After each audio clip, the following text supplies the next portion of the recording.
പോളണ്ടിലേക്ക് 5000 US സൈനികരെ കൂടി അയക്കുമെന്ന് president Donald Trump. യൂറോപ്പിലെ US സൈനിക വിന്യാസം കുറയ്ക്കുമെന്ന പ്രഖ്യാപനത്തിന് തൊട്ടുപിന്നാലെയാണ് പുതിയ നീക്കം.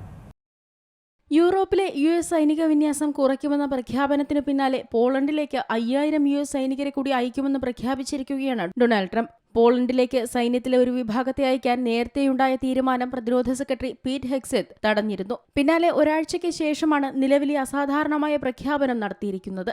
ഇറാൻ യുദ്ധത്തിൽ അമേരിക്ക അപമാനിതരാകുകയാണെന്ന് ജർമ്മൻ ചാൻസലർ ഫ്രെഡറിക് മെർസ് നേരത്തെ പറഞ്ഞിരുന്നു. ഇതിൽ പ്രകോപിതനായ ട്രംപ് ജർമ്മനിയിൽ നിന്ന് 5000 സൈനികരെ പിൻവലിക്കുമെന്ന് ഈ മാസം ആദ്യം പ്രഖ്യാപിച്ചിരുന്നു. അതിനു പിന്നാലെയാണ് പുതിയ നടപടി. കഴിഞ്ഞ ഓഗസ്റ്റിൽ പോളണ്ടിൽ അധികാരത്തിലെത്തിയ വലതുപക്ഷ പോപ്പുലിസ്റ്റ് പ്രസിഡന്റ് കരോൾ നവ്റോക്കിയുമായുള്ള ബന്ധത്തിന്റെ അടിസ്ഥാനത്തിലാണ് പുതിയ സൈനിക വിന്യാസമെന്നാണ് ട്രംപിന്റെ ന്യായീകരണം. പുതിയ നീക്കത്തിന് പിന്നാലെ നവ്റോക്കി ട്രംപിന് നന്ദി അറിയിച്ചിട്ടുണ്ട്. മുഴുവൻ യൂറോപ്പിന്റെയും സുരക്ഷയുടെ സുപ്രധാന തൂണാണ് US പോളണ്ട് സഖ്യമെന്നും അദ്ദേഹം വിശേഷിപ്പിച്ചു.